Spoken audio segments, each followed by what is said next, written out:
The Selfish Path to Romance. Download Chapter 1 for free at drkenner.com and at amazon.com. Nia, you're dealing with, you would like some tips on how to be less insensitive and self-centered, or what's going on? Well, I have been facing, I guess, through my husband, he's really showed me that I communicate poorly, and he has made some good points about my self-centeredness and being insensitive playing out in my communication, so hence it's poor. Yeah. Because it's self-centered and it's selfish, or I'm being insensitive, so I'm miscommunicating. Can you give me an example of that? You know, something that you did where you said, oh my God, you're right, honey. Let's see. Okay, so when he asked me questions and I don't answer them with a simple, direct answer, yes or no.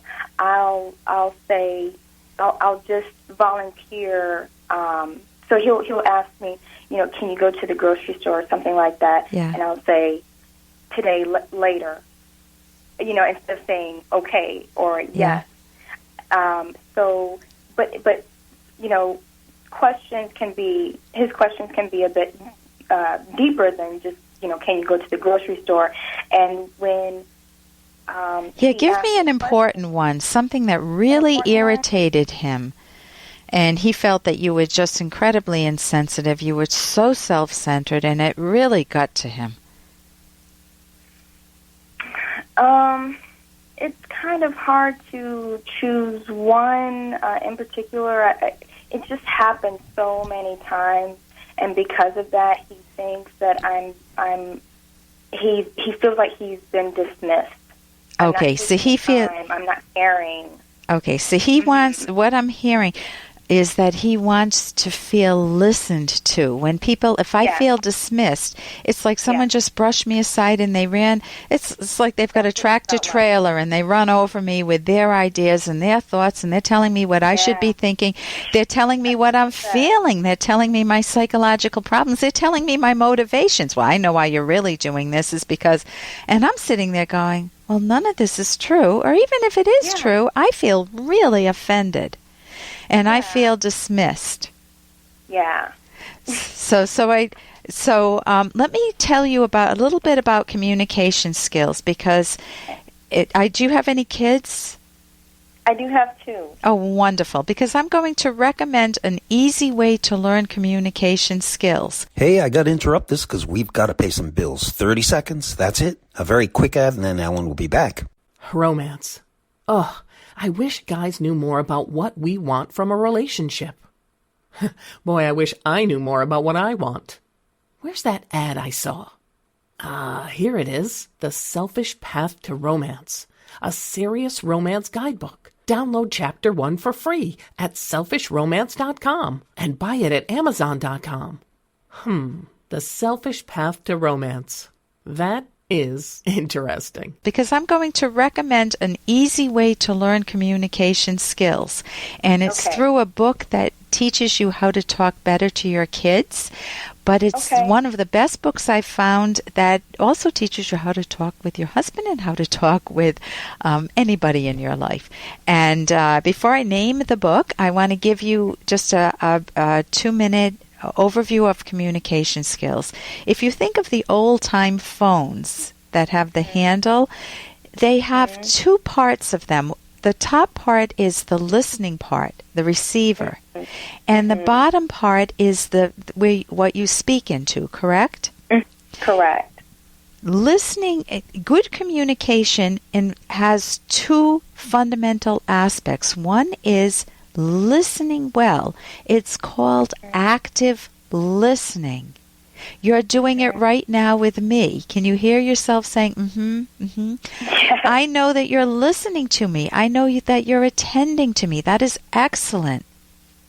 Okay. If you could sum up what I said, okay, Ellen, I understand there are 2 main communication skills. One has to do with listening, that's active listening and one has to do with speaking, you would be illustrating a second listening skill. We sum up what we hear the person say. Okay. Then we say, did I hear you correctly, Ellen? I'm assuming you're talking to me. You check it out, because if you didn't hear them correctly, let them correct it right up front. Okay. Rather than sitting there with miscommunication. So that's one set of skills. The other is, how do you express yourself? Many people will use the following. You don't know what you're talking about. This is what you need to do. What pronoun am I using? This is stupid. I don't know why you're doing this. This is you. If you could see me now, I'm pointing my finger as if it's a gun. And I'm shooting out yous. When we speak in YOU, you language, the other person feels dismissed, they feel offended, and they want to shoot bullets back at you. Well, you do this too. The yes buts, yes, but you do this too. And so you need a way to express yourself. Is there a way? Yes. It's called I language, the pronoun I. I'm feeling hurt. I'm feeling dismissed now. I want to understand you better. I'm upset. I'm frustrated. I see the dishes not done yet. I'm hoping that you'll do them. I didn't attack the other person's character. You language attacks the other person's character. I language doesn't. The book to read, or one of many, but this is How to Talk So Kids Will Listen, and Listen So Kids Will Talk. Dr. Kenner, I have a question. Okay, we are right at the end of time, so I can take it during the break. But the book is How to Talk So Kids Will... I don't want to dismiss you, so I will listen to you in a second, Nia. How to Talk So Kids Will Listen, and Listen So Kids Will Talk. It's the best book. It's got comics in it, and it's a very easy way to learn listening skills, speaking skills, and active listening. And here's a little more from Dr. Kenner. If you weren't so damn stubborn, you'd apologize to Roz and everybody would be happy. As usual, you're overlooking a key psychological component in this whole issue. You'd have to admit you were wrong. Exactly. I don't see what's so hard about telling Roz you were wrong. You don't understand. You see, it's not the same as Dad being wrong or you're being wrong. I have a degree from Harvard. And that's from Fraser. And is it hard for you to admit you're wrong? Is it hard for you to apologize? Or are you one of those people who just said, oh yeah, I see where you're coming from, and I can see that I got that wrong, or yeah, I was in a bad mood and I jumped on you and it wasn't fair, and I felt awful and sorry about that, and I'll try not to do that again. Are you someone that can just flow with it like that, or are you someone who finds it hard to apologize? I don't have to apologize to them. Or you feel embarrassed, or you have a degree from Harvard, you can't apologize. There's a book on forgiveness, and there's a colorful section in it, this is by Dr. Spring, where she talks about all different types of apologize. There's the quick apology, okay, I'm sorry. That's like a disgruntled apology. There's a sanitized apology, I'm sorry for whatever I did. There are a whole group of what she calls cheap apologies that sound like apologies, but they're not really apologies. And apologies really matter. I've had many people come into me and said, my mother never apologized to me, or all those years my father never apologized for the way he treated me. Or sometimes I get the opposite. My father finally apologized and it meant so much to me.